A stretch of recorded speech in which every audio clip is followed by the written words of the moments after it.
All right, you gonna start screaming or what? Read all about it. Read all about it. People are back. The ex-president's back in the news. The ex-comedian who likes to give the girls the drugs. Mike Gibbons. Welcome to Sunday Papers. What's that? You look cozy. You look very cozy. Why don't you tell our listeners where you're coming from? I'm in a den. We just tried. This is the second start of the podcast because there are lamps behind me. Third start of the podcast. I'm in a den. My audio is literally propped. I can't even do it. I'm going to lose everything. Propped up on a Winston Churchill book. The little recorder. We apologize in advance if this Zoom freezes. I have, let's call it cabin Wi-Fi. And also, I don't have my regular microphone. So yeah, why didn't you bring your microphone? Because I don't check bags, and now I'm going through JFK with that microphone and the cord you gave me, which is roughly 16 feet long. Okay. Yeah, you're like, because you're Roger Daltrey when you do stand up at Chuckle Hut, and you don't bring your own mic on stage. Yeah, I like to get a little sexy with the mic cord. Whip it around a little bit. There's also this thing, you should check it out. It's called Amazon.com. I think they just started carrying microphone cords on that. Oh, I'm going to lose even more money on this podcast by buying a microphone cord? All sizes. Great. Let me invest more in this project. The sad thing is everyone here in New York, we're here at family. By the way, we're having a dinner party. 30 people are coming over in an hour and a half. And so I'm not helping at all. I put Laura in charge. She has to go to town and get ice, my sister, and the kids are here. And anyway, but we're doing it, man. You're unbelievable. So you have this time constraint. You ask us to meet early. Yeah. So I rush off the golf course. I skip lunch.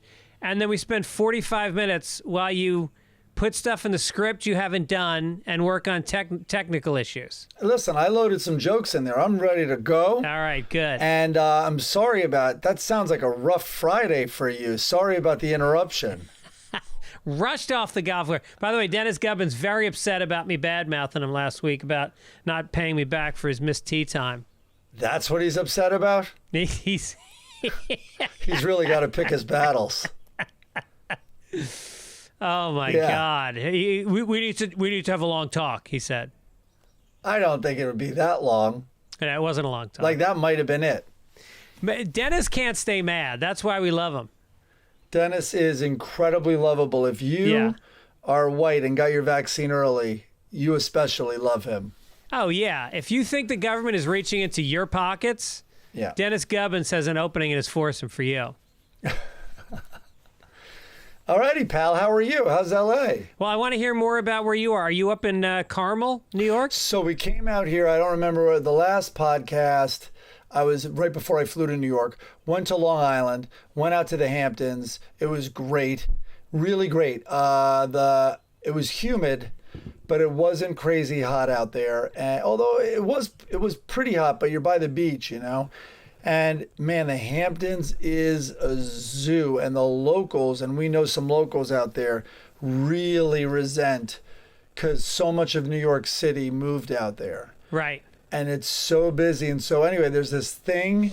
My stepbrother is out there, and he's a fisherman out in Montauk, but he calls it, and I think everyone calls it, the trade parade. So you're already out there. You're familiar with West Hampton Beach. Yeah. You're in West Hampton. To go to East Hampton, 90 minutes. Wow. Because and it's one road. The problem with the Hamptons is one fucking road. Well, even the alternative roads, Waze has ruined, they ruined it. I remember when Google Maps, I guess, was the first to come out, all the locals are like, great, they found our shortcuts, around the main drag and stuff. Right. But it's called the Trade Parade because all the workers, the sheetrockers, the gardener, everybody going out there, especially for all the building and renovations for people who have bought all these homes. So, and then it comes back the other way, beginning at 3 p.m. It's really hard. It's hard enough during summers, but now it's especially crazy. Well, so we started a Patreon for the people of West Palm, of West Hampton. If you guys want to help support, give them some money. Just not for anything in particular, but just to make them feel better during these hard times. Yeah, let's help the people out in the Hamptons. That is rough if you're a worker, because most of those workers probably live in Queens, so they have to drive the entire length of Long Island to get out there, and then they hit that traffic on top of it. That's probably a 2.5-hour commute for them. It used to be like fishermen, you'd see 5, 6 in the morning, heading out towards Montauk, and now it's all like pickups of workers, and it's really bad. Yeah, no, you see it, you're like some foreman should rent a house, for all his workers or something it's terrible. Right. I can't imagine how many hours they're in the car, honestly, both ways. Yeah. So anyway, New York trip. So then we left the Hamptons, left Long Island, and came up here. Today is Friday. We came up here on Thursday, yesterday, to upstate New York, not that far at all, near Brewster, where it's all lakes. Went on a great hike. I posted on Instagram this hike. So we went to this tower, and the tower has crazy, crazy views. And inside the tower, of course, is graffiti. And so, some of it's really inspiring. One was live life to the fullest. And then then I jumped. There were a couple of inspirational ones, but live life to the fullest. Next one, my father ate my ass and I'm scared to tell people. And I'm like, well, that's an anomaly. Let me get back to the, some sort of metaphor on land. And then it's my asshole is filled with horse cum. And on and on. Well, the guy with the asshole filled with horse cum should meet the other guy's dad, because maybe he can clean it out for him. Surprise, Dad. Gotcha. Did you see The Son of Sam, by the way, the Sons of Sam documentary? We talked about it, right? We've talked about it. I still haven't finished it on where I was, but I'm still so amazed by the B-roll of New York City. But also the sort of fort that they found that they were all hanging out in. That had, I did see that on Upper West Side or wherever near the Heights. No, it was up in the Bronx, up in Frog's Neck. Oh, that's where it was. Okay, yeah. So last night I saw your friend. I did a comedy show and I saw your friend David Spade. We did this show. I forget what the name of the place is, but they're doing these outdoor shows at this really cool space in Hollywood. Yeah, it's on Hollywood and Vine. And wait, I'm trying to look up the name of it. And at the Whitley. Yeah, exactly, the Whitley.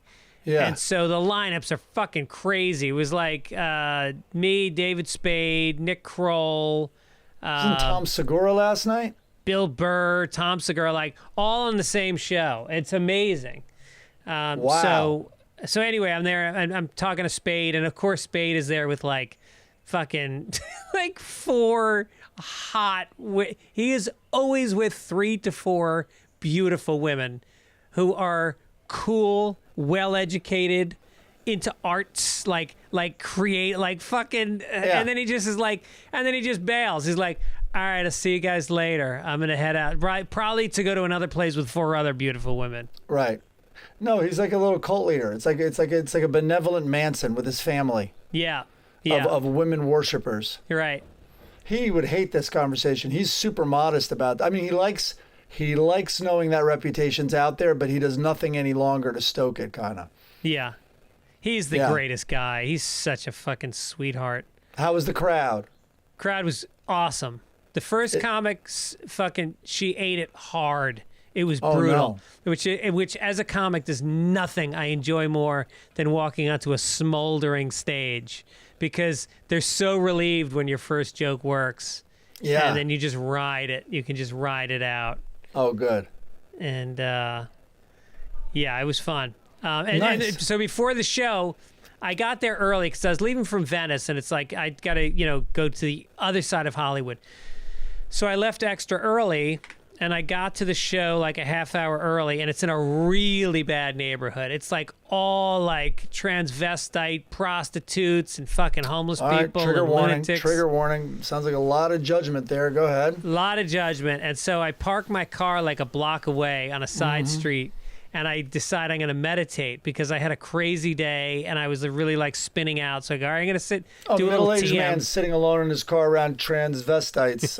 Okay, trans people, by the way. I don't even know what to... Okay, go ahead. What could happen? I think trans stands for transportation. He's in a car. I'm going to go. So I'm meditating in the car, and all of a sudden this guy starts hitting the side of my car with a bottle, and he's going, you give me some motherfucking money. You don't sit there and pretend to sleep. Stop pretending to sleep.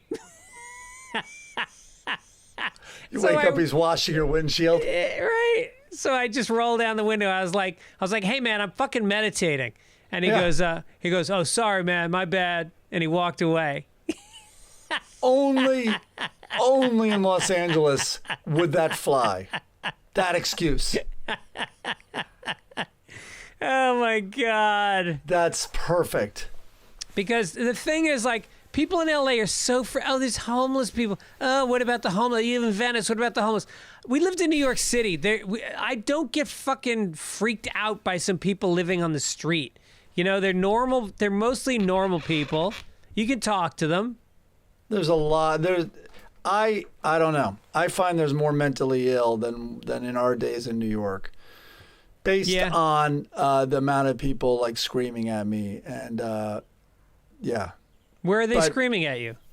In Santa Monica? Yeah. Are you that dude from the Sunday papers? You know, I get that everywhere. They look homeless. Maybe they're just hipsters. I don't know. They sleep in a tent and they listen to podcasts all day long. Yeah. Did you hear about the shout outs that Tom O'Neill got this week? Dude. That's more than a shout out. That was a 2-minute, you couldn't write and create with unlimited money and casting a better advertisement for his book Chaos. Right. Than that 2-minute clip I saw of Tarantino on Rogan. And Tarantino talking about, well, first of all, he was on Marin 2 days before that, right, talking about Chaos with Marin, calling it the preamble to all other Manson books. And then he goes on Rogan, and they do a fucking love fest on it for a couple minutes. His book sales must have gone through the roof this week. I'm wondering. I know you can check on Amazon. So, yeah, check it out. And when you're on there, buy it. And then I'm going on Rogan on July 27th. Or I'm recording it the 27th. I don't know when it goes up. And I know it'll come up on that. So we'll get another bump then. So you're down in Austin on the 27th? Yeah. Wow. Yeah. I want to get down there. I want to check it out. We'll see if people are still traveling as much. Well, I don't know what's going on with this Delta variant.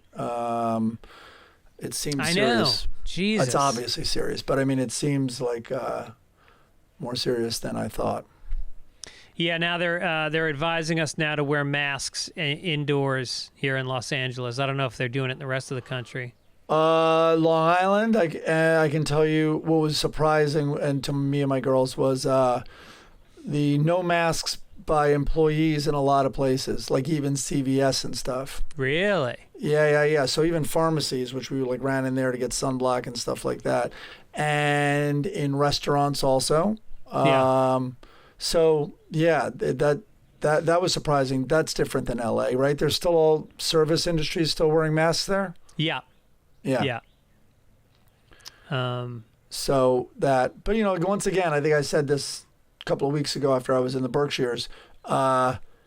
People out here are like just shocked to hear how LA was not like New York. They really thought it was like we got hit like New York did a bit later, and just how, you know, it's just so unfairly, you know, hit the poorer neighborhoods in LA. Like on the West Side, everybody in New York knew someone that died. Everybody. Yeah. Not the case in LA. Not the case at all. Right.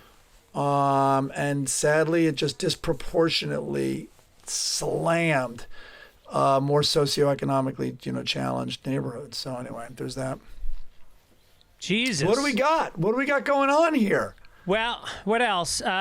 My niece was just out here with her 2 friends. She graduated SUNY Oneonta this year. Party school, and they partied on the way out there, right? They call it SUNY Stonyonta. Oh, wow. And they came out and they opened their door, and it was just a fucking cloud of smoke came Fast pouring Times out. at Ridgemont High. Yeah, And they got they got a beer bong that's got stickers in every state. They did a beer bong in every state they went through. I think they got a DUI in each state as they came across. That was their goal. And partying with my kids, and I took them out to a big comedy show. They got to see a bunch of big comics, and we went surfing. We did morning yoga on the beach on Sunday morning after they were out till 4 a.m. on Saturday. I made him get up and do yoga on the beach. Wow. Barbecues. It was great. We had such a good time. Great girls. Nice. My niece is so fucking cool. She's got a bright future ahead of her if she can just sober up a little bit. What's the plan? They are in San Francisco now, and then they were supposed to go to Yosemite, but Yosemite is enforcing a vaccination thing, and I don't understand. I thought they were all vaccinated. They must be vaccinated, but maybe they didn't have their cards. They didn't bring their cards with them, and so they can't get into Yosemite. But then they're going to hit like South Dakota. They're going to stay in Owen's apartment in Chicago. He's got like a 5-bedroom apartment, and most of his roommates are gone. So they'll stay there. There's a lot of vaccination stuff I'm noticing out here. Like you can't do this. Like some golf course can't play unless you're vaccinated. Stuff like that. Yeah. So it's definitely happening, and people will make noise about that. But boy, these latest stats on the unvaccinated. Oh boy, the unvaccinated and how hard they're getting hit by this Delta variant. Yeah. Well, I got to say, I don't have a lot of pity for them, Get vaccinated. Aww. Get vaccinated or take the consequences. I mean, what am I going to... It's like there's a very simple solution to not getting COVID and dying from it. It's get the fucking vaccination. Right. Okay. All right, guy. Easy. Calm down. Very angry. We want to give a shout out. Sunblock Music did that great song for us this week. Very fun. Yeah. Soliciting more songs. We're starting to run low in our song bank. It's been a year and a half, and we've had a different song every fucking week. It's crazy. And if you think you're not good enough to do a song, listen to the one we had a couple weeks ago.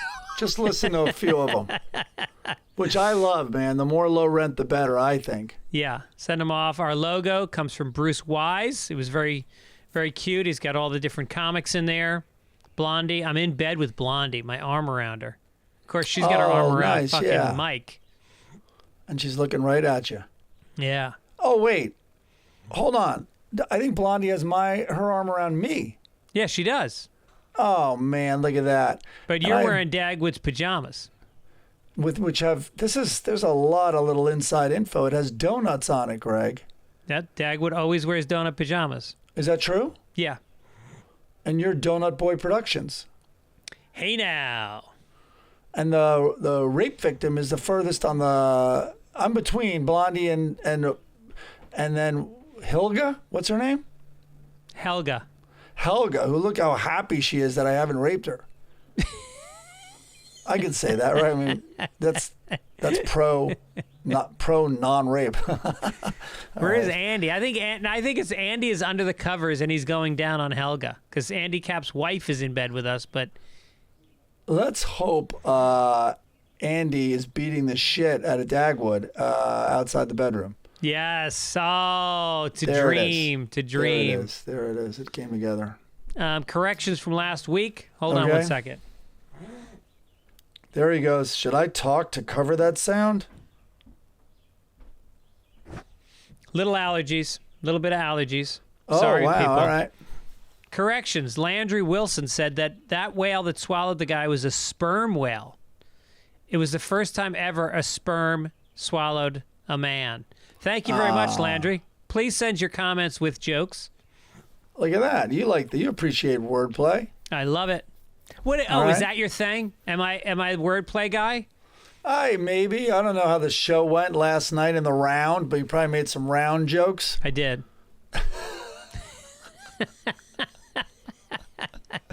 All Love the podcast. I've actually turned a few friends into consistent listeners. Listen to that, people. Talk to your friends. Talk up the podcast, trying to build it up a little bit, get the word out if you're enjoying it. Yeah, why not? Just tell subscribe. Your friends. You don't have to listen.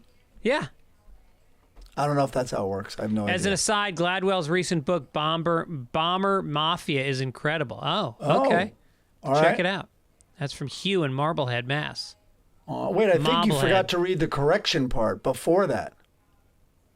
No, the Did you? whale that swallowed the guy was a sperm whale. That was the correction. No, Malcolm Gladwell book that details New York City's broken window concept was titled Outliers. Oh, right.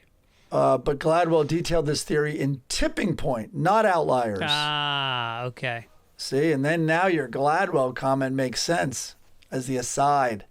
Huh. Oh, you were skipping the correction. You're savvy. I see what you did. You know what else I did? Oh. I got a rock hard boner recently, and I'll tell you how. Oh, Our well, good friends I at obviously Roman. want to hear, yeah. Let me tell you something. All right. If you have issues with erectile dysfunction, maybe it's just not doing it the way it used to. You went on an antidepressant and it's making you a marshmallow dick, or maybe you just get distracted. Maybe you're not sure about your sexuality, and so you're having sex with maybe people in the wrong sex, and so you need a little help getting there. I don't know. Why, Greg, put it in your own words. Don't read the pamphlet. Go to getroman.com/papers now. Jesus. Here's how it works. You get a free online evaluation and ongoing care for ED, all from the comfort and privacy of your own home. It's a U.S. licensed healthcare professional. They work with you to find the best treatment plan. And if it makes sense, they ship it to you free with 2-day shipping. It's discreet. There's nothing written on the box like, hey, I hear you're having a hard time. No, just shows up. Yeah. Brown box. Here's your hard time. That's what it would say. Go to getroman.com/papers, complete an online visit, and then take care of the ED without leaving your home. Complete an online visit today. Connect to a healthcare professional and take care of it. Go to getroman.com/papers now. You'll get $15 off your first month. It's time. That's a handful of free boners. Let's face it. Hopefully it's not a handful. Hopefully it's in something else. It's really time. Doesn't really matter, I don't think. To take care of your ED. And Both remember, get started today and you'll save $15 on your first order of ED treatment. Oh, boy. Let's breathe a little before segueing into our first story. Oh, right. Right. Why don't we get a paper crankle? That'll separate it. Let's start the news.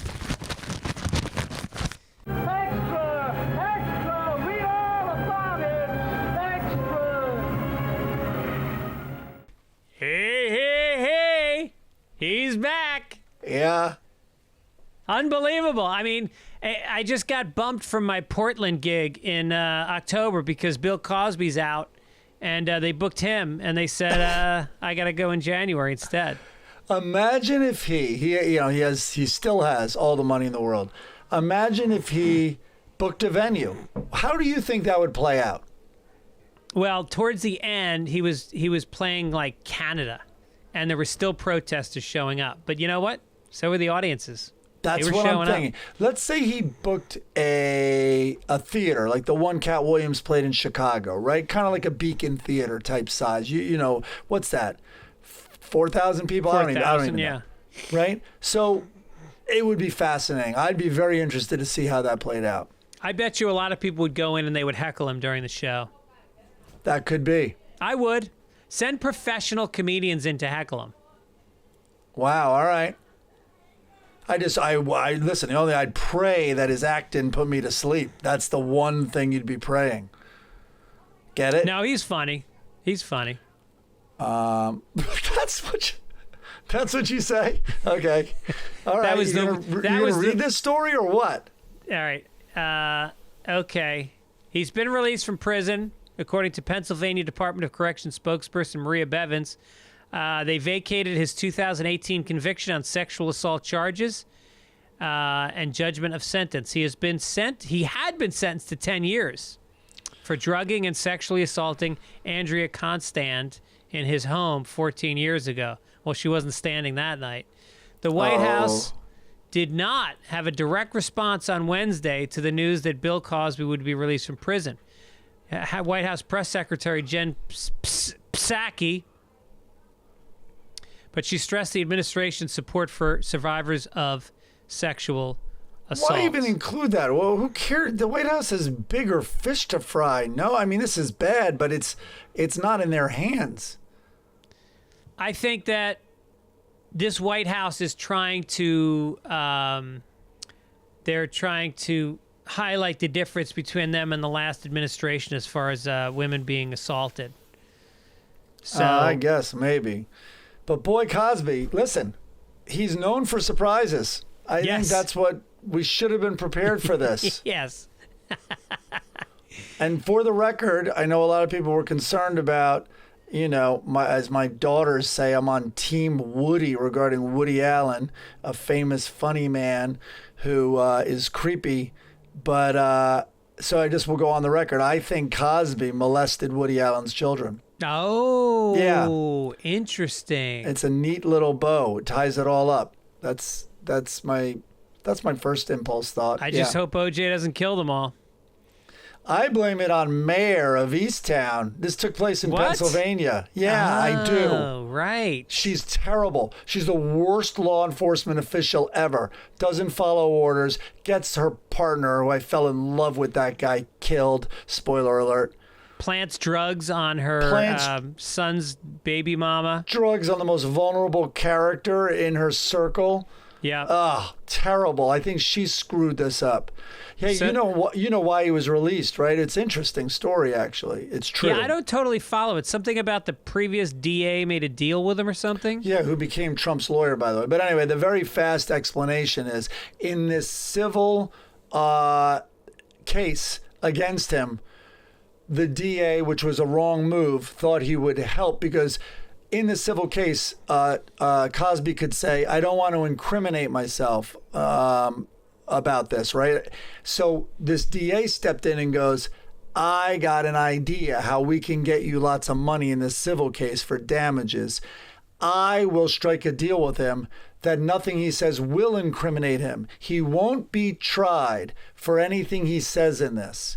So there's the deal. Cosby's like, okay, I drugged women and had sex with them. Said it.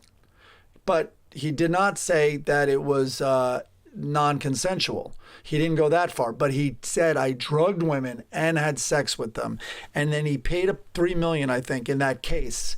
And then that agreement was in place. New DA comes in. Now they're trying him for the case with that woman who he said he drugged and had sex with. They use that as the evidence.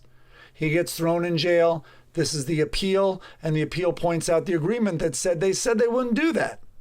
Wow. And that's why he can't even be retried for it now. Did you see when he got out of jail, he was walking past the reporters and he went, hey, hey, hey. He really did. He literally did. Where's my Jell-O? No, he didn't. No, I'm not kidding. He seriously did. Oh, my God. Yeah.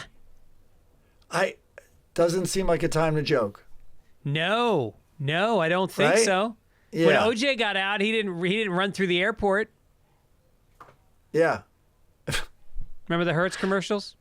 He ran through the airport when he was trying to get away with murder. That's right. We know that. He did. Yeah. He went to O'Hare. Yep, went to Chicago. Without a knife. We know that also. Jesus. Speaking of jail, a man in Maine tried to post $200 bail with counterfeit bills. Okay, is this our new segment, Maine Man? Who's our Maine Man today instead of Florida Man? Deputies responding to a report of a stolen vehicle in Waterboro early Sunday morning stopped a man walking nearby. They determined he was not involved, but arrested him on an outstanding warrant for theft from a Walmart.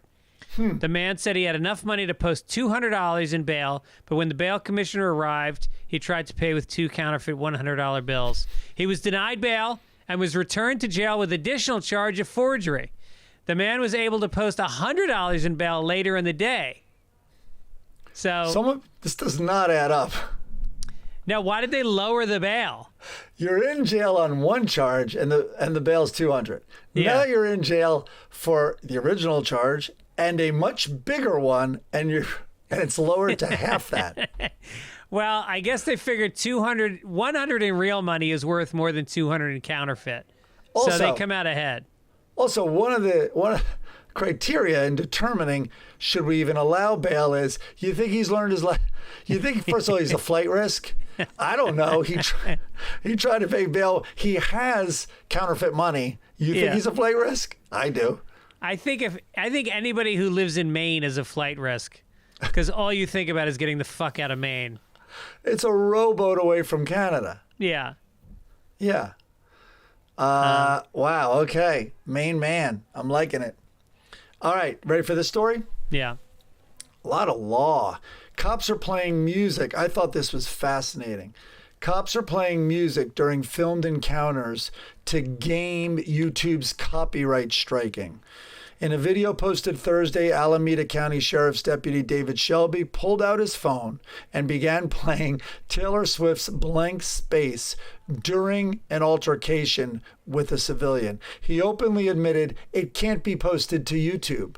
And like during the back and forth, there's video of this. During the back and forth, the deputy said, "You can record all you want. I just know it can't be posted to YouTube." Which... And they were apoplectic. They're like, so you're saying the only reason you would do this if you think bullshit's going down is literally what the guy said to him. And the cop just he took his phone out. First of all, that song is his go-to song on his phone, or the first one.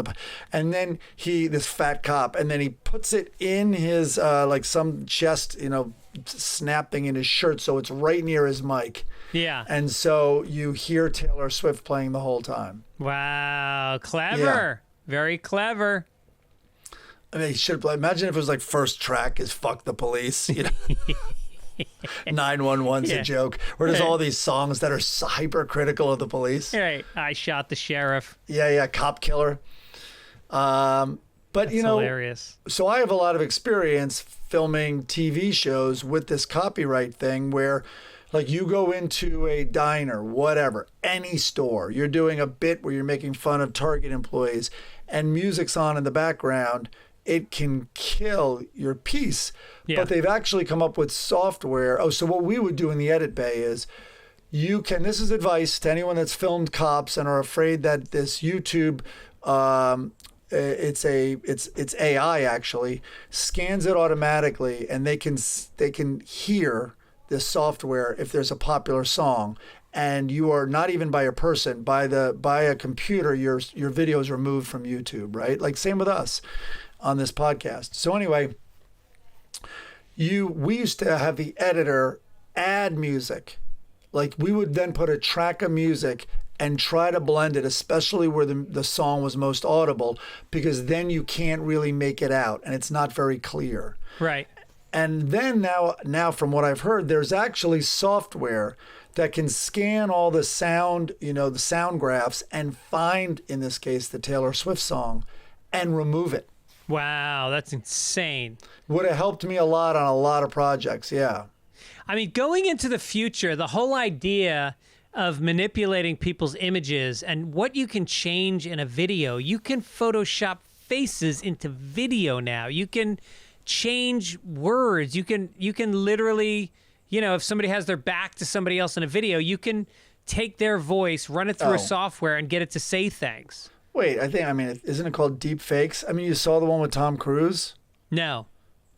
Oh, dude, a guy uses the software and is doing his Tom Cruise impression. It was front page news. Well, it was front page in entertainment sections and probably in business sections.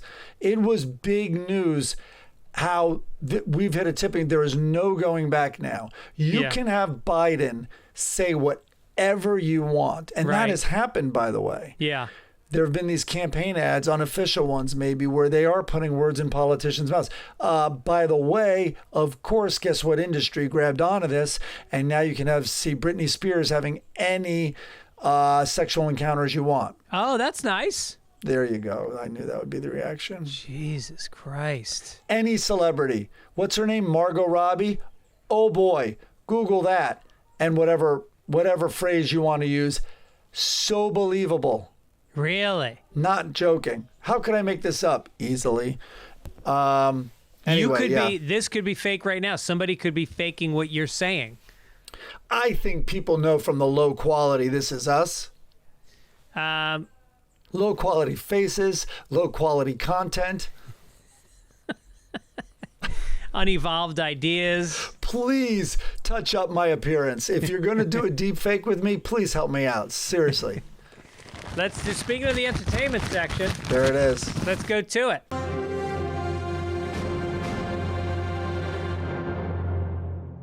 Our dear friend, and I don't say that facetiously, he really is a dear friend, Andy Dick, was arrested over the weekend for assault with a deadly weapon, the LAPD said.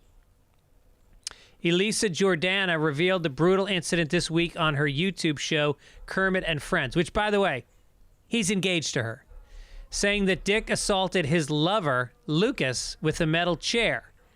He could have killed him, she says. So the assault with a deadly weapon was a metal chair. Yes. She suggests against the boy, and his fiance is detailing all this. Yes. He could have killed his side piece boy, says his female. Who used to date Benji from the Howard Stern show, by the way, this woman. Oh, really? Yeah. She's a real climber. No, I see her. I see her on social media and all that stuff, running around with her dogs. Yeah, she knows how to climb her way to the middle. She suggested that Lucas, whose last name was not immediately available, was taken to Cedars-Sinai Hospital. I saw pictures. I saw video. It's not good. So he was arrested on June 26th. So let's see. She said he's spinning out of control. He was just evicted from his home and moved into a hostel. Though she said he was soon kicked out of the hostel after bringing in a group of 11 people. After being hostile, Greg, your wordplay was right in front of you. Oh, see? No, but he did bring in a group, which I think is very, very Andy. Yes. It's a 11 party. guys. It was probably the LA Rams. Jordana described another incident in which Dick told a waitress using obscene language that he wanted to sleep with her and took things from the restaurant. He stole cutlery. He stole a wine glass. He stole plates. He asked for a doggy bag so he could put it all in that. He's very open about his, which I'll tell you an Andy Dick story in a second. He's incredibly open about his missteps while they're happening. Well, it really makes you wonder how much of them are missteps or they're actually steps so he can stay in the news. So I forgot to tell you last week. So like 2 weeks ago, maybe, I was at a restaurant in Hollywood and I see Andy sitting on the curb. And this is pretty early. It's probably like 9 o'clock or something. And I go over to him, and he was pretty messed up. And I didn't think he recognized me that much. And this is a guy who was like pretty, and he would tell me he loved me, literally. But you know, he was pretty into me. And then even way back, I had him on Tosh, and he made me play Hitler. You know, Tosh was furious because he was pulling me out of the writer's room and all that, but he demanded it no other way. So, by the way, on IMDb, that's my one acting credit is Hitler. It's very honored. Oh, but that's great. Andy and I then we did a bit once years after that. Actually, we didn't do a bit. Sorry, we were doing a bit with Chelsea Peretti down at Lady Gaga's, like crazy sold out. Like she was at the height of stuff with paparazzi and all that stuff, her hits. She sold out the Staples Center. We're down there trying to like kind of find out about Lady Gaga fans. And we had like questions, like, and maybe we were going to play a game like, you know, almost like Family Feud. We asked 10 Lady Gaga fans this question, how many, you know, blah, blah, blah. So, by the way, one thing we did find out about the fans, almost all Lady Gaga fans are not on speaking terms with their father. Interesting. Yes. That's not even a joke. We found that we like all looked at each other, and Chelsea Peretti's like, you're the 13th person in a row that has said that. So anyway, We finish, I see Andy Dick. Andy Dick, then I decide to stay down there and we're going to go grab something to eat. So it was me, like maybe my cameraman, Andy, and another person. We go into a restaurant. It sounds just like this. And it was Wolfgang Puck's restaurant at LA Live right outside of Staples. And this smoke show waitress comes over, like had to be a model. And he's just like, meanwhile, he's hitting on the cameraman the whole time. Asking him questions, touching his arm, making him kind of uncomfortable, hand on the leg. And she comes over. He's like, look at you. And she laughs. And he's like, no, turn around. Makes her like pirouette, turn around. He's like, look. And he like then grabs her butt. And she's just dying laughing. And, you know, of course, there's this dynamic of, and this is probably 10 years ago. He's, you know, kind of a celebrity in a way and all this. And she is probably very much a wannabe celebrity. So she's really tolerating stuff she shouldn't. But it was very embarrassing for us. We're trying to like shut Andy down, but he won't be shut down. We leave. We go outside. He's like, let's go to the concert. And I'm like, yeah, it's like that's why we're here. It's like famously sold out. He's like, it's not sold out. He goes right to Will Call, gets Will Call. And he's like, yeah, he goes, tickets, they're probably left there. Andy Dick. And they're like, and the woman's like, okay, how many? Meanwhile, it's like 3 of us. He's like, 9. And he's like, Gaga left them for me. So they go check it and all this. And she's like, and they're all like looking doubting. Instead of just saying, get the F out of here, they're actually looking into this. So then they come back and they're like, well, there are tickets here in this, but, you know, there are some reserved tickets that we have, and they're recognizing, I guess, that he's a celebrity. Do you have ID? And he aggressively leans forward and goes, this is my ID, and puts the circle move around his face. She's like, hold on, let me get the manager. He's like, you do that. And the manager comes back, and then the manager goes, Andy, if I can talk to you for a second. He's like, you know, we would give these to, you know, we're fans of yours and we love you, and we don't know if you know Lady Gaga. We'd give these to you, but like, we can't let someone this inebriated into the building. That's the only reason. And he's holding the tickets in his hand. Right. And Andy gets furious. We leave. Everyone else peels off. I don't know why I'm staying there with Andy. We're walking along Staples Center. A door that I didn't even know was there because it's just painted the color of the building and it doesn't have any doorknobs on, and it just opens from the inside. Opens. He instinctively hurls himself at it and grabs it before it closes. And he's like, come on. Like, he's looking at me like I'm an idiot. Like, what are you doing? Let's go. Yeah. And we enter Staples Center. There's just stairs. There's nothing else. It's just a stairwell. Up, up, up, up, up.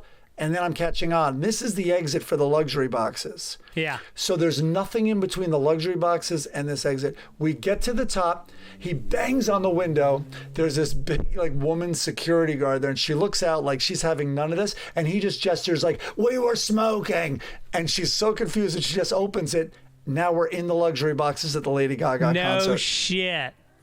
And he won't stop there. It's just entitlement after like weird, deranged entitlement. Yeah. He's drinking. He's demanding free drinks. And then I had to get away because security started catching on. I had to get away from him. But I stayed and watched the rest of the Gaga concert. And I have no idea what happened to him that night.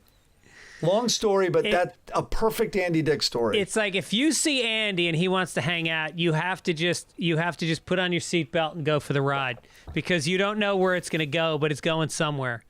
He came in one night. I was at the comic strip on the Upper East Side in New York. Yeah. And I'm on stage, and he walks in, and he goes, Fitzsimmons, what are you doing on stage? And he fucking walks up and gets on stage. Like, full house. You know, there's 200 people there. Yeah. And so we start riffing, and it was actually really funny. Like, we were killing. We were having a lot of fun. He's super fast, despite all the damage. He's the best improv guy out there. He's amazing. And then he pulls his balls out, and so they start giving us the light. Told you he's fast.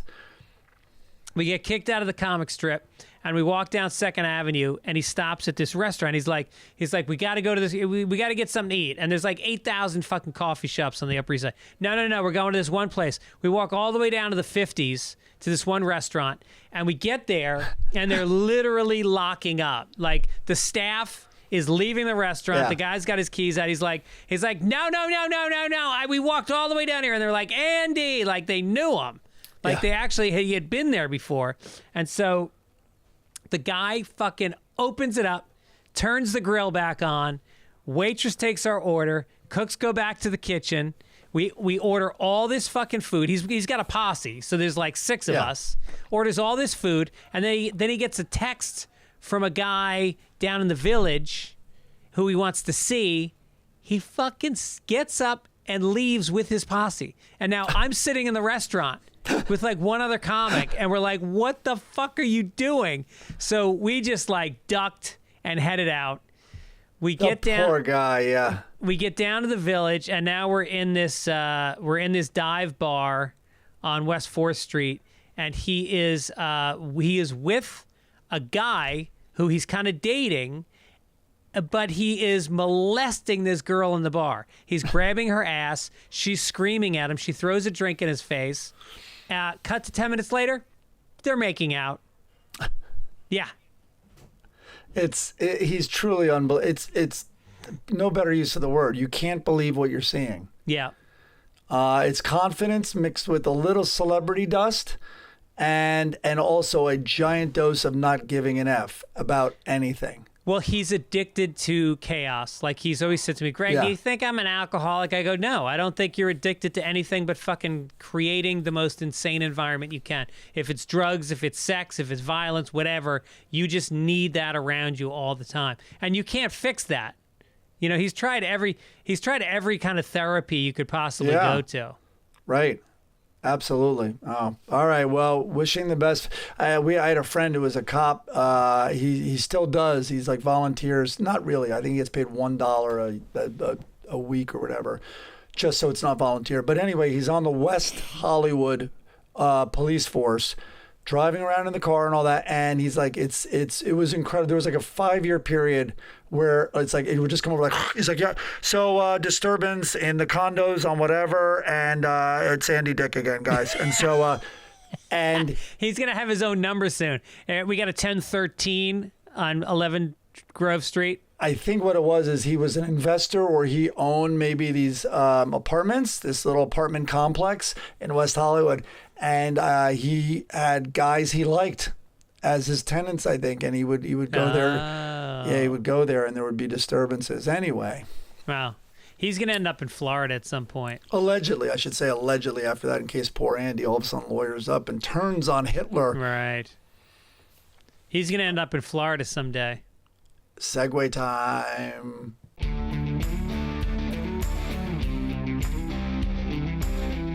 Crinkle that thing. This story.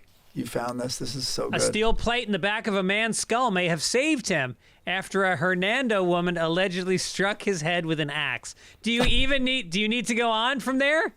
I think that you kind of get it.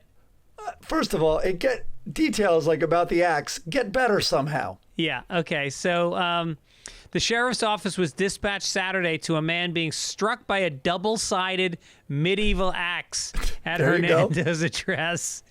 Deputies questioned the man, who said he and another man were working on a water pump, and he felt a thump on the rear of his head, stunning him before he felt a second impact. First of all, if you get hit in the head with an axe, don't you instinctively get out of the way of whatever just hit you in the head? He just stood there. Dude, I don't know. It's a water pump. They got to focus on that. So, deputies noted right there. Deputies noted an inch-long cut to the back of the man's head, a couple inches away from the top of his spinal cord. It was later discovered that the victim had a steel plate inserted into the back of his skull, which may have contributed to him becoming dazed. Instead of dead. He corroborated the injured man's statements, adding Hallmark, who is homeless. I'm homeless, but I do work on water pumps. He stayed in a shed on his property the evening before. He said he let Hallmark into his house to get cigarettes, and she must have grabbed the weapon from his wall display. Yeah. I just think every Florida man should preemptively have a metal plate inserted into their head. Yes. For all their motorcycle rides, for their medieval axe incidents. Yeah, you should have full football equipment on with flotation devices strapped onto your back. I think Florida should have a new scent, medieval Axe body spray. There you go, a little There's some wordplay right there. Nice. That was just off the top of my head, really the bottom of my head. More wordplay. That's fantastic. I wonder why he had the metal plate in his head. You know, I need a little more of this story. I'm betting he can't remember why. I'm betting he was in Afghanistan. It's probably in that part of the head. He was probably in Afghanistan or Iraq or something. A perfect Florida story would be, it was because the first time he was hit in the head with a medieval axe. Right. Or he was attacked by an alligator and they had to put a plate in his head. Lightning, motors. I'm betting motorcycle. Yeah. All righty. Let's go to Puerto Rico.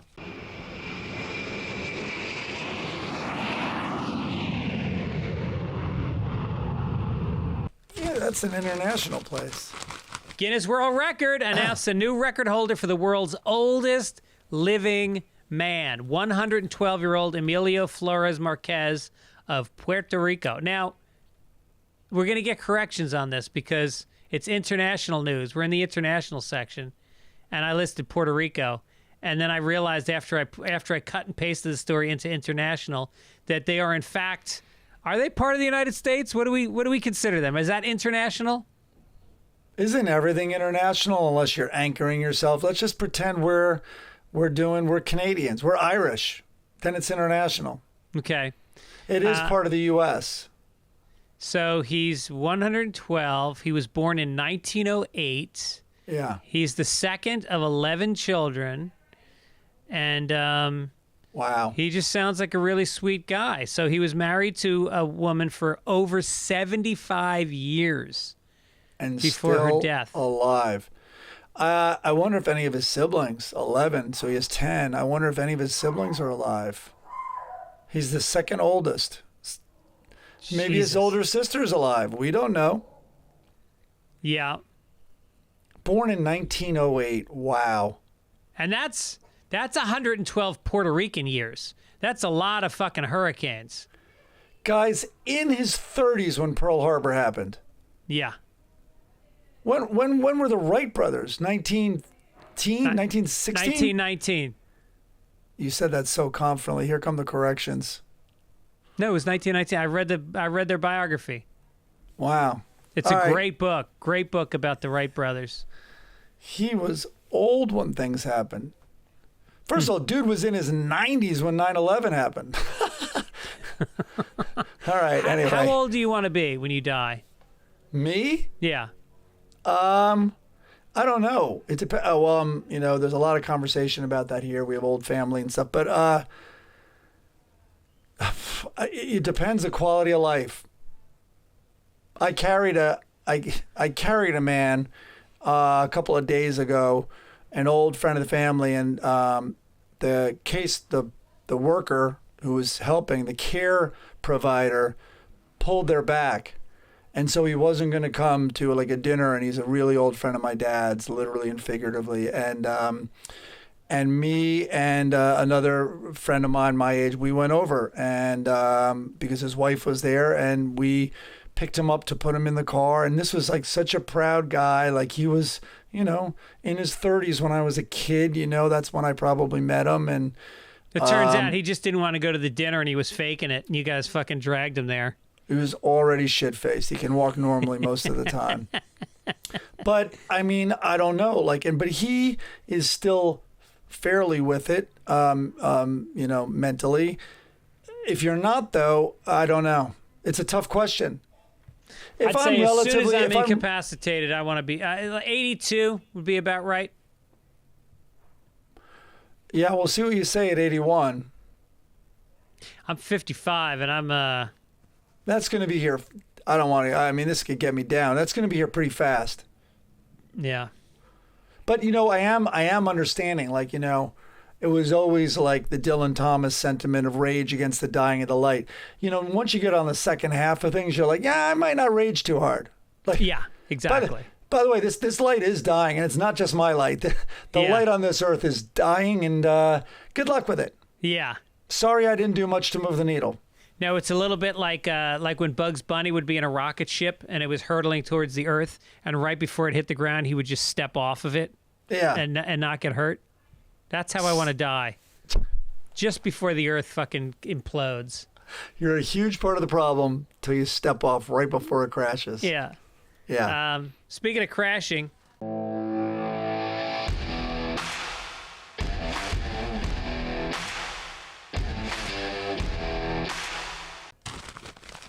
And old people. The New York Yankees fulfilled this is sport, we're in the sports section. Sports people. The New York Yankees fulfilled a lifelong dream for Gwen Goldman during their latest game when they honored her 60-year-old request to serve as the team's Batgirl. You know, shouldn't you move on? Like, as you get older, shouldn't you adjust your fucking dreams? Yeah. I mean, it's like let's make that guy you carried up the stairs a fireman now. Goldman, who's 70, sent the Yankees the request when she was 10 in 1961. She wrote them a letter. It was worth having that hope and worth pursuing it. Even if you don't get it at first, you just keep going. 60 years thinking about this, and here it is. She toured the clubhouse, met the players and coaches, posed for photos with the umpires, and threw out the first pitch. Wonder how far that fucking ball went. Yeah, I'd like to see that. She sported a full uterus pinstripe uniform. Flew out on the mound. Go ahead. She sported a full pinstripe uniform for her honorary duties. Yeah, the pinstripes probably matched the fucking wrinkles on her face. Oh, Greg, you're so mean. I'm trying to be edgier for the show. Goldman wrote her initial letter to former Yankees general manager Roy Hamey when she was a child. He issued a response which said, quote, "In a game dominated by men, a young lady such as yourself would feel out of place in a dugout." Also, yeah, back then she probably would have gotten fingered. Also, young lady, you're a Jew. I don't think Whitey Ford's going to take a liking to that, allegedly. Oh, God, Whitey Ford, Jesus. All right. I probably even have. Here come the corrections from the baseball nerd army that Whitey Ford wasn't around 62 years ago or whatever the math is. All right, go ahead. And this is so great. This is so typical of like whoever the sports columnist was had to put this little dig in as the final line of the article. The Los Angeles Angels beat the Yankees 5-3 on Monday at Yankee Stadium. Well, that's because 4 of the batters didn't get their bats in time. They're Agnes or whatever her name is. Goldman. Hey, where's that Jew broad with my bat? Yeah, why is she using them as crutches? She's a little old, isn't she? Will someone wake her up and get my bat? I'm standing here holding a donut without a bat. And by the way, for me, this ruins the term Batgirl. Usually the phrase Batgirl lights a fire in my loins. Not anymore. Remember her? She was smoking hot. Yeah. I mean, they just don't.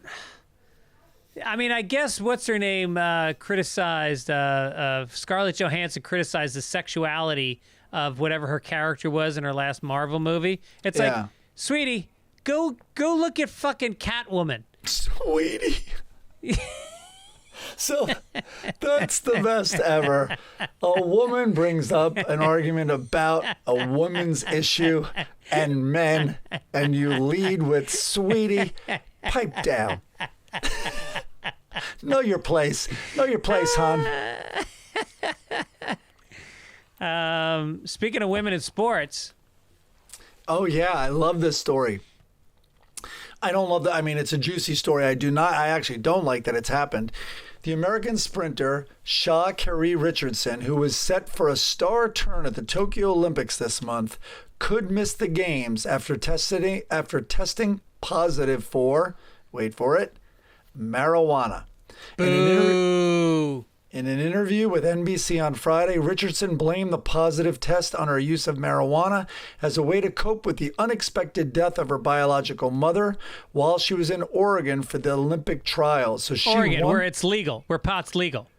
She won the race there, which was the qualifier. She was, I think, then, I believe, going to be the number one. I don't know if the word is seed, but our number one sprinter for her competition.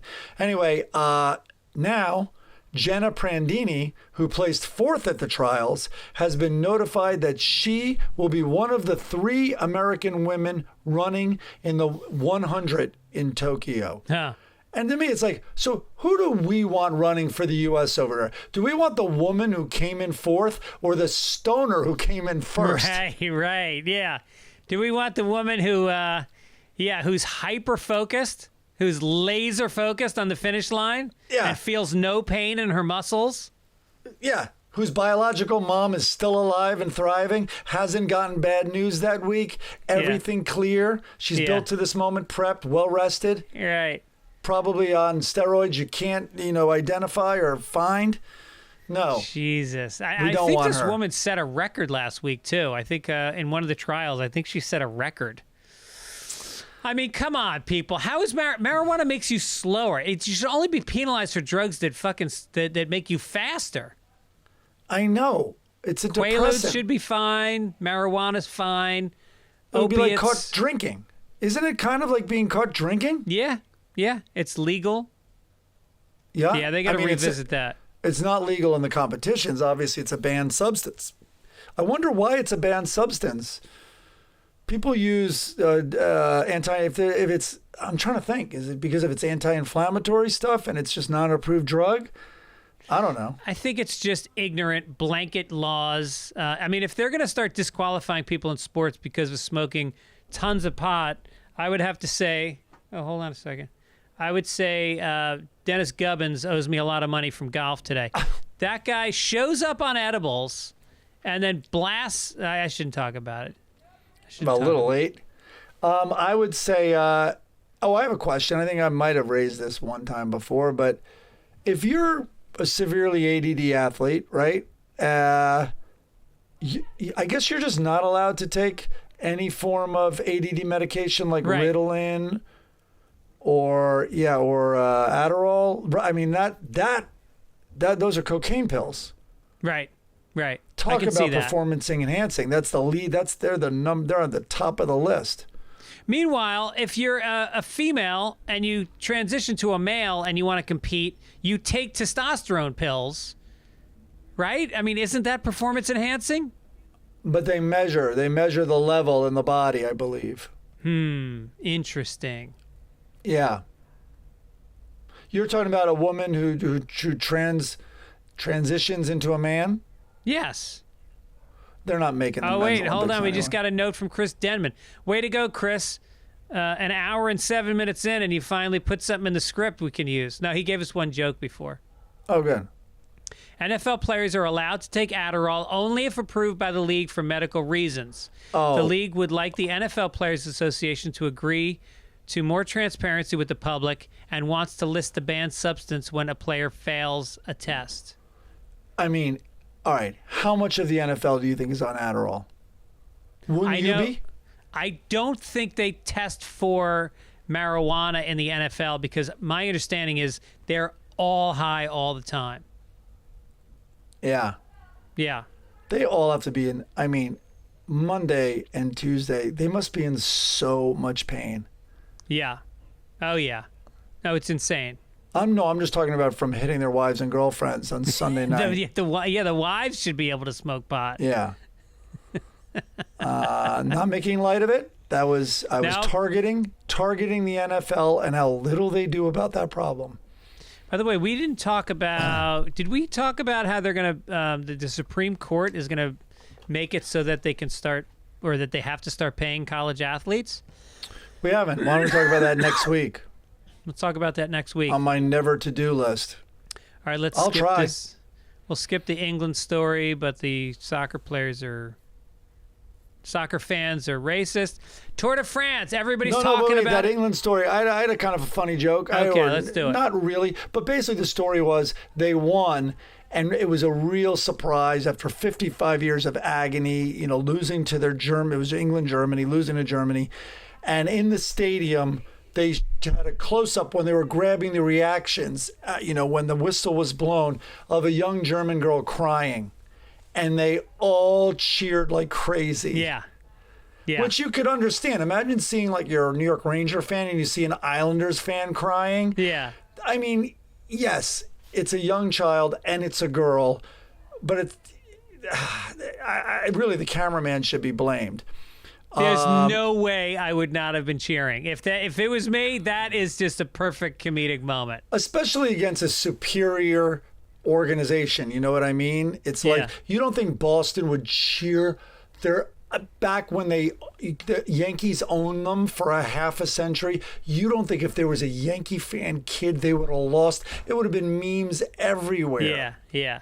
Right. But England won't be cheering, Greg, 30 years from now when Germany, led by that girl, bombs the shit out of London and puts all British on trains to an oven. Never fucking count out Germany. They're not going to be laughing then. Nope. They're always coming back. There is a pattern going on in Germany for the last few thousand years. She's like, I'm back. Yep. Remember me? All the troops are going to have buttons with her little crying face on it. Never forget. Speaking of crying faces, this mass crash that happened, a spectator caused it on the opening day of the Tour de France. Dude, you saw the footage of that? That was so fantastic. I mean, just because bike racing is so silly, bicycles are for little kids to ride around your fucking cul-de-sac. They're for, they're silly. They're machines, those guys, man. They are machines with two pistons that just don't stop. Grow up. Grow up with the riding your bicycle around France, please. It's a mode of transportation for the Dutch, and it's a way for little kids to drive around their cul-de-sac. That's it. That's what a bicycle is. Okay. The Wright brothers, call back. They were the guys. They're like, let's move from bicycles to airplanes. That's right. They owned a bike shop. That's where they developed the plane. Good call, Mike. Sure, man.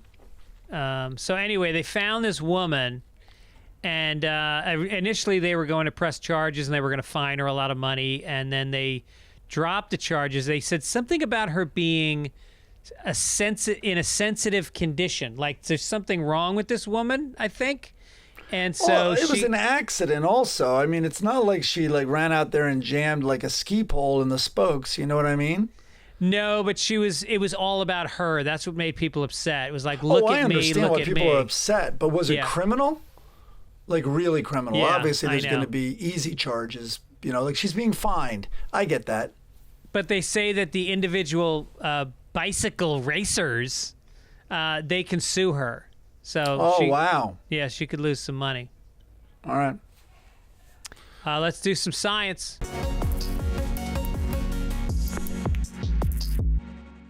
You got it, pal. She blinded me with science. Well, now, you see, like the cops, you just put music in this, so it's not going to air on YouTube. Shit. A large fossilized skull discovered in China in 1933 may be a new species of ancient human. The Harbin cranium dates to at least 146,000 years old and suggests it represents, quote, a new sister lineage for Homo sapiens.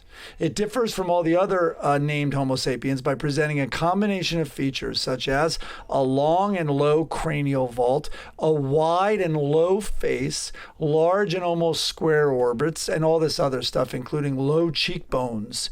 The skull was found almost 90 years ago when a Chinese laborer working on a bridge pulled it out of nearby sediment. But this guy held onto it. He kept the cranium hidden until shortly before his death in 2018, after which his family relocated the skull and donated it to a museum. And that's where it's now made news. They found this thing 90 years later. But scientists, Greg, were confused at first by all the semen found inside of one of the eye sockets, and they had to remove a giant water pipe and pot resin from the skull bong when they got it. Yeah, right. They had to take off the lipstick and the Grateful Dead sticker on the side of it. This guy's practicing his Hamlet all day. Alas, poor Yorick, I knew him, Horatio, for 90 years with a new species. But that did make me think. So they find this new shaped skull, right? With the wider lower face. And they just announced this new, in the cheekbones, and they announced this new species of human. But what if it was just some super weird looking dude, that the village made fun of? Right. Here comes Chun-Kai Cheekbone. Yeah. Hey, Sean, why the fat face? Like he's just a village idiot. Yeah, he's an anomaly. He's just, yeah. It's like in thousands of years when they dig up what was Los Angeles, they're going to be like, wow, everybody had huge tits and lips and dicks. Yeah. Look at this new species of human which had giant silicone bags in their tits and ass. Yeah. Hey, by the way, do you hear that? That's a downpour. Right now. Oh, is it raining? Raining hard. It rained, nice. So we got in our car. We're driving through Queens. It was raining so hard that the girls were just like, how are you not pulling over? Like, that's what we've raised in California. Yeah. They're like, how? It was hard to see. I will give them that. But still, everyone kept driving, obviously. Yep. Anyway. Where are you? Did your dad rent a house up in Carmel? No, I am at being hosted at Jenny and Tim, her husband. Oh. My stepsisters, Jenny and Tim, are here. Yeah. So we're in their house, which is amazing. It's this great cabin. They have a great thing here, which has become, really their primary residence. They have an apartment in New York, but this is where they've been during COVID. They got enough room for you guys? Tons of room. It's great. Awesome. And I love that there's mosquitoes, some in the bedroom, even the girls. It was just a competition of who had the worst bites this morning at breakfast. I loved every minute of it. Yeah, right. There was we're in science still. This next story is about a prototype flying car has completed a 35-minute flight between two airports in Slovakia. It takes 2 minutes and 15 seconds to transform from car into aircraft. So you can fucking drive it, and then it's got a BMW engine, runs on regular gas, and it clocked 40 hours so far in the air. So it's here. The flying car is here. Nice. That's a car's gas gauge I take seriously when it's on the reserve, like get gas. Right. All right, listen, we got to get to this. It's the week we promised you. Oh, yeah. It's the business section. There has been a bet going on, a pool, a competition on Investopedia. We have exactly 400 of our listeners have been competing in a faux investment portfolio, care of Investopedia, which is not a sponsor, by the way. We should have got them to give us some money. I said we do another one, and I'll try hard this time. And $100 goes to the winner, who started with $100,000 and has ended out. Our final winner, drum roll please, is a guy or a woman. I'm assuming it's a guy. Last Jimbo. All right. Is about $100,000 ahead of second place. He ended up with $306,000. At one point, he had $385,000. Yeah. So I want this guy investing my money for me. Do you? Well, not all of it, but a little chunk of it. If the market had done what, in my opinion, it should have done, I think he would have been at the bottom. Maybe he can write in and tell us why he wouldn't have been at the bottom. Although we can go in there and see what he did. But boy, I imagine these options he bought would have massively backfired if the market went down like it should. Let's have him on the show next week. Last Jimbo, if you're listening, email us at fitzdogradio@gmail.com. Send us proof. Take a screenshot of your account so we know that it's you. We will send you $100, the prize. And also, we're going to have you on the show next week. We'd like to find out what you invested in, maybe learn a little something from you. That's a good idea. And Mike might want to get another guy on, the guy who came in last place. Yes, Craig that's Jackson. My guy. That's my man. You ready for this? I don't know how this is even possible. He took $100,000 and now has negative $14,000. Oh, Investopedia lets you go negative? Yes. With imaginary money? That's doubly imaginary. First it's imaginary and it's positive. Now it's negative money. Yeah. All right. So I don't know. I think your total, You and I have our own competition for $100. And I ended up with $99,600, and you ended up with $92,693. Wow. I would have beaten you. $92,593. Now that you're paying me the $100. Yeah. Right. I would have been at 100 if I did nothing, but I got shamed into doing things. Well, that is a life lesson, isn't it? Yeah, being active. Craig Kilborn, your friend, has been playing along with us, and he did nothing. He has 100,000. Oh, I thought he did a little. I actually think he did a little. Did you check on your daughter? I didn't, but maybe we're being catfished, and the guy who won, we're going to learn next week, is my daughter. Ah. See? I don't underestimate her. She's probably stealing $100 out of your wallet right now while you're doing the podcast. I say I don't underestimate her, and meanwhile, I just said she might be a male gambling addict in disguise or as her persona. All right, so should why don't we call Investopedia, see if they'll throw us a little real money, and do another competition? And do another competition. Okay. I'll reach out to them. But They're next week, let's have that guy on. All right, we got to race through because you got places to go. This day in history. 1776. Today is the 4th of July. Happy 4th of July, everybody. Yeah. You should have probably mentioned that at the top. July 4th, the Continental Congress adopts the Declaration of Independence. Philadelphia. They proclaim the independence of the United States of America from Great Britain and its king. The declaration came 442 days after the first volleys of the American Revolution were fired at Lexington and Concord in Massachusetts and marked the ideological expansion of the conflict that would eventually encourage France's intervention on behalf of the Patriots. Now, that's something people have to remember. We would have lost the Revolutionary War if France had not gotten involved towards the end. Mm-hmm. You know, everybody wants to make fun of France. They always, they always wave the white flag. They always surrendered. They're blah, blah, blah. No, they saved our ass. Right. So, merci beaucoup. We were insurrectionists back then. Also, in 1826, also on the 4th of July, and I'm not making this up, Thomas Jefferson and John Adams, who were originally rivals and later became famous pen pals, they died on the same day on the 4th of July. Wow. Yep. They were the last surviving members of the original American revolutionaries who stood up to the British Empire.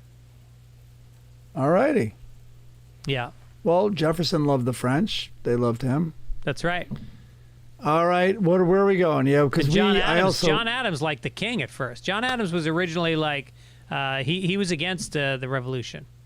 Right. All right, let's skip.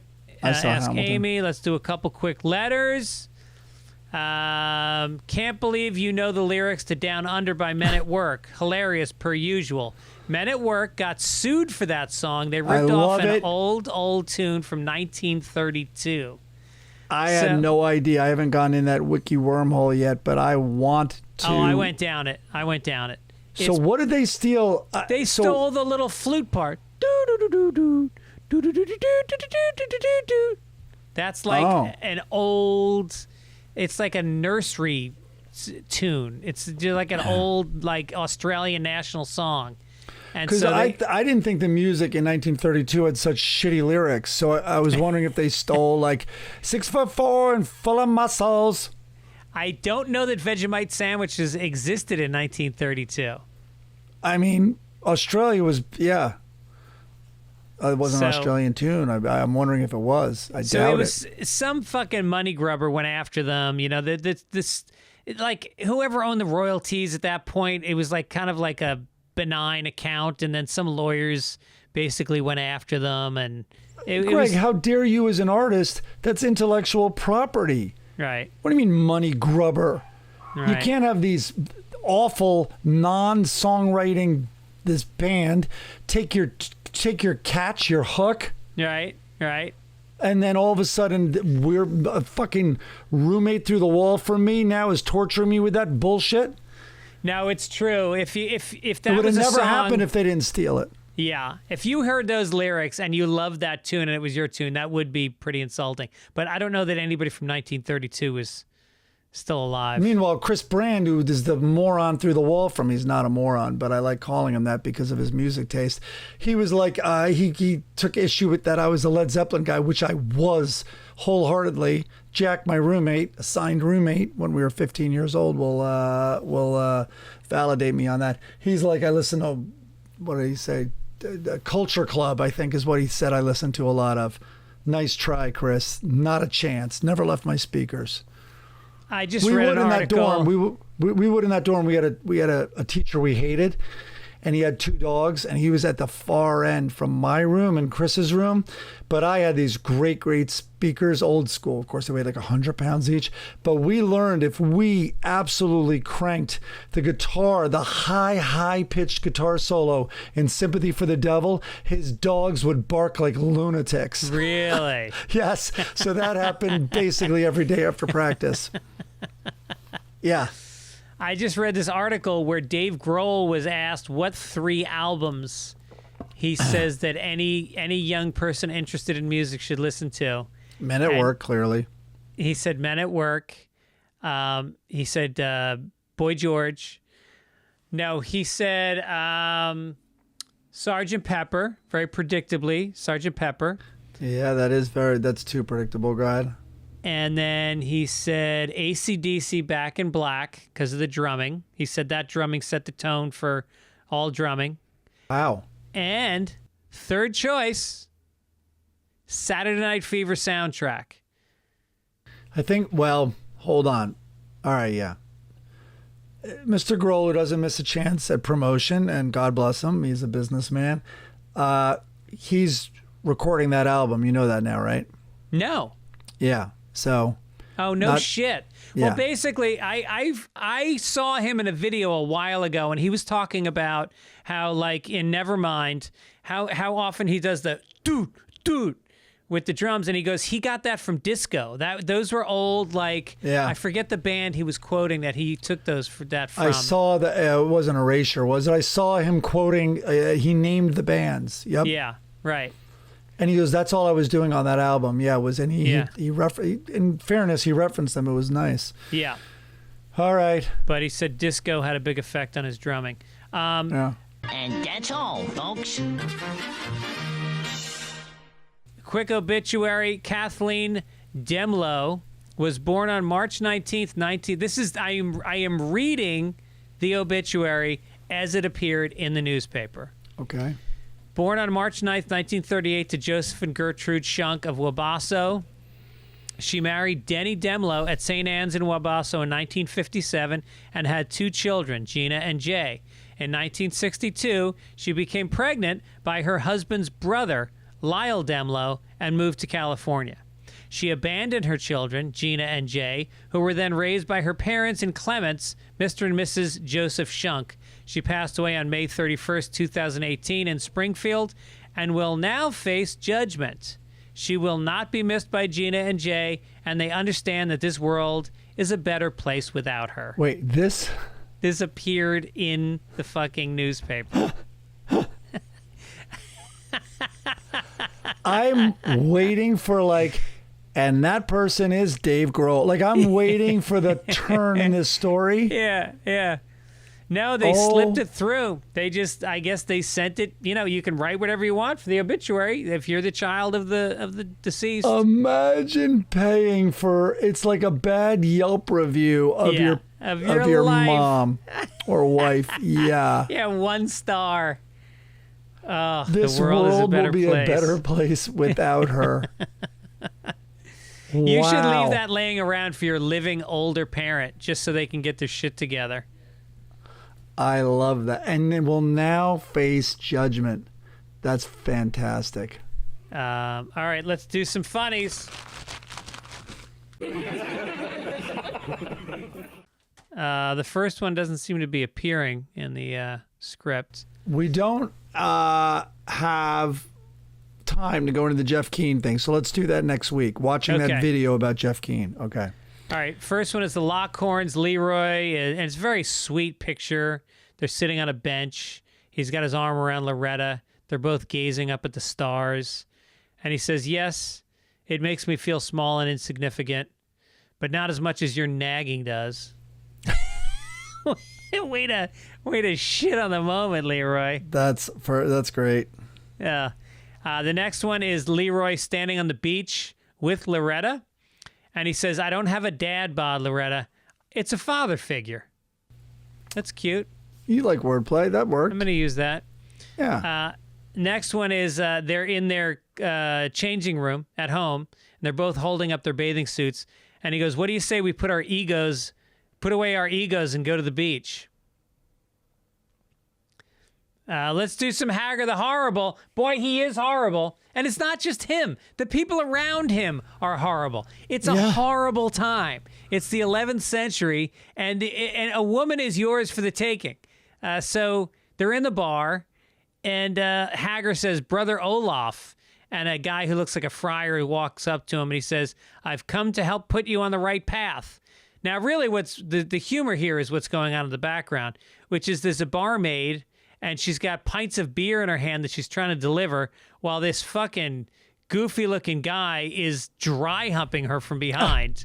And then the next one, Hagar goes, that's thoughtful, but I'm not quite ready to leave for home yet. But the joke is now the guy has his hands out, and he is chasing her. He is going to tackle and rape her. That's essentially what's going on in this comic strip. Perfect. Maybe the friar should focus more on the impending rape that's happening in the bar. We lost another. Oh, the blondie one didn't show up. Hold on. I'll just. It's in mine. I have them right here. Oh, really? Maybe I got to open up my page bigger. How about weird. refresh it? How about refresh it? I'm looking through all the submissions for last week's Family Circus. It's a little overwhelming how many there are. All right, here we go. Okay. Let's do some Family Circus. All right. Well, I haven't even read it yet. I pasted it in there as we were troubleshooting my cabin Wi-Fi. So, okay, it's the little boy with red hair. He's kneeling down, looking at this turtle, probably a tortoise, and his sister's looking, and they're both kneeling down, looking down at a turtle.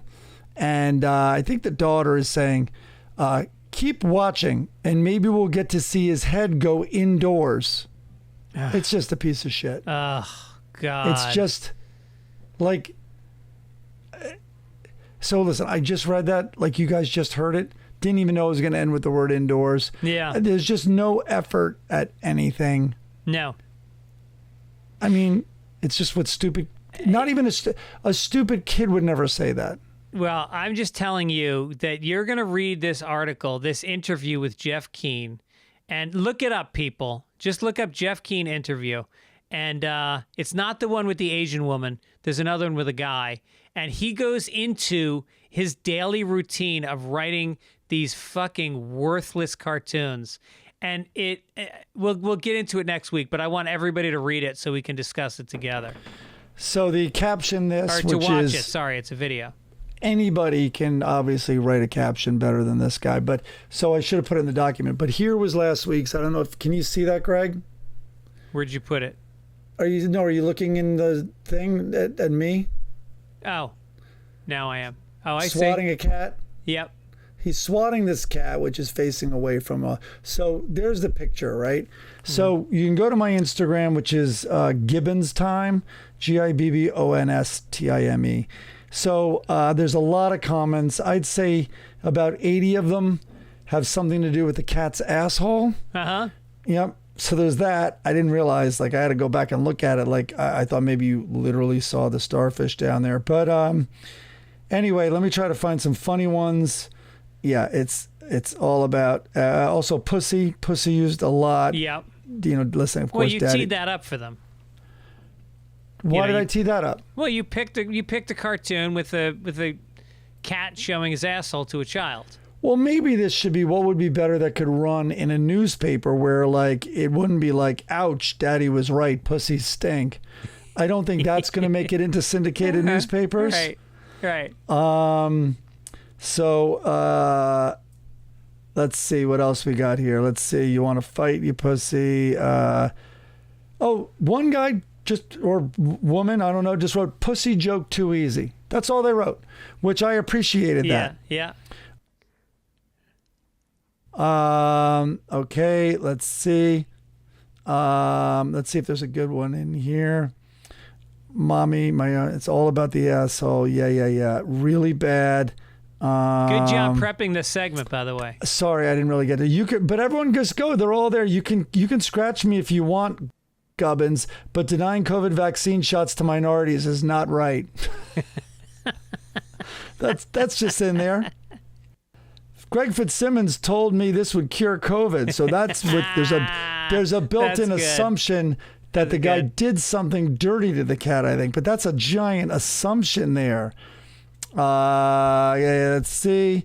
Get back. Oh, yep. So racist jokes against Chinese delivery. They're hard to read. Maybe I. All right. Well, why don't we review these and we'll give you guys some good answers, some good captions next week. That's what we're gonna do. How about, or else you can go to mainstream. You're gonna add more. How about that? How about go back and try to add a winner that would appear in a newspaper? Yeah. Okay. I think that would be good. Let's cheer up by watching a little Blondie, reading a little Blondie. Dagwood's in bed. Guess what he's wearing? Donut pajamas. Does he fucking wash them? Does he have 2 pairs? Did you hear that? They're in bed. She's asleep. Did you hear that, honey? Hear what, dear? There it goes again. There what goes again? Honey, I'm pretty sure I heard a noise downstairs. I think it was just your imagination, dear. There it goes again. Did you hear it? I didn't hear anything. So now he turns the light on and says, well, I better go check. Blondie sits up, and I am telling you, she has got on this fucking raspberry top off both shoulders. Her tits, there's no bra. She's not wearing a bra. She's in bed in a piece of negligee that is defying gravity. The hair is fucking perfect. She goes, if it'll make you feel better, go ahead. And now how do you wake up and put the light on and see this woman and get out of the bed? And we all know what's going to happen next. He goes downstairs. He comes back and she goes, I smell banana cream pie. He says, it's just your imagination, dear. Rolls away from this fucking, this sex goddess in his donut pajamas and goes, it's just your imagination, dear, and goes to sleep. I mean, all I can picture is now her. She has to masturbate. She must. How does she? That body is like a fucking Maserati. It needs to be serviced. It needs to be taken to climaxes on a regular basis. And this fucking this donut wearing piece of shit is not. He's not even getting in the car. He doesn't even notice the car's in the driveway. Yeah. Terrible. Oh, God. All right, Greg, back to Family Circus. So okay. I'm going to go on here. How about I'll give people till Tuesday, and I'm going to heart the ones I like.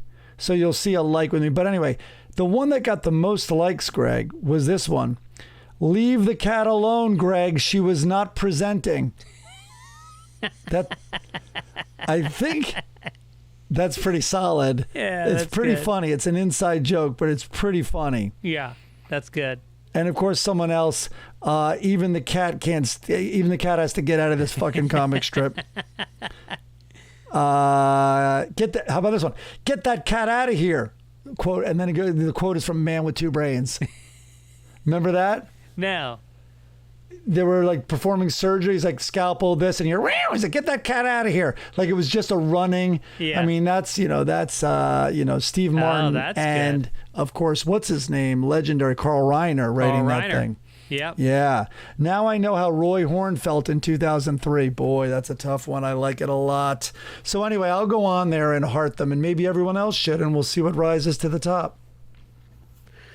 All right. Well, listen. Thanks for listening, everybody. I've got a dinner party, Greg. A Northeast dinner party.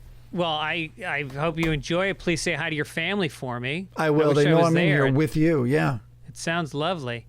right? I got some tour dates coming up. I will be at Bananas in Fort Lee, New Jersey on August 6th and 7th.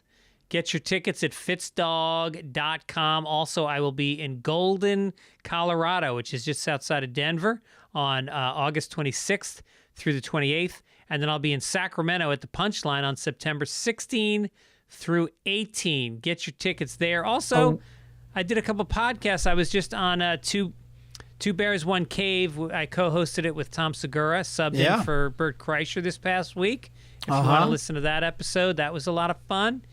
And then, well, whatever. And I got some other stuff coming up. Are we doing the podcast from Sacramento? Oh, yes. We're going to do it. We're going to Sacramento. I'm tempted to go. I'm tempted to go to Austin with you. Great roommate from college, Jerry, is down there. Oh, right. Maybe I can catch the band Khruangbin. Maybe they're playing in Texas. Nice. A short drive to Houston. I don't know if they live there, but there's a lot of reasons to go to Austin. All right, let's talk about it. Yeah, Adam, our dear friend from the Comedy Store. Adam Eggett's down there. Yep. A lot of people. Yep. All right, sir. All right, have fun. Say hi to the family. Want to thank Midcoast Media for helping us out. Chris Denman doing a great job. Beth Hoops. And also Key. So thank you, guys. And, Poor Key had a lot to do this week at the beginning. We had a couple of false starts. Yes, my fault, Key. I apologize. I'm going to send you a bottle of whatever you like to drink. How about that? Is that a promise? No. I'm just Chris should get her something. I'll pay for it though. I'll pay for the ice cream truck this week. Yeah. Does she want some male enhancement meds? How about some lawn care? All right, man. I'll see you back in. When are you back in town? Coming back on late. Let's call it tonight, July 4th. Oh, no shit. Really? Yeah. All right. Well, we'll see you and the great Pete Scott's in town, so we'll all hang out. And by the way, everyone with fireworks in really anywhere now that Canada's on fire, for Christ's sake, be careful with your fireworks. Yeah. There's a lot of public shows are canceled, so I know there's a lot of people putting on their own stuff, but especially in Southern California, please don't light them near a hill or really just don't light them. Everything's going to be on fire. And don't drink and drive. And you know what? Just be kind to each other, everybody. The drinking and the driving, I think, is second to the fires. I'm kidding. Don't do either. But boy, especially don't light any fires. Okay. All right. We'll see you next week. Take it easy. Take it easy.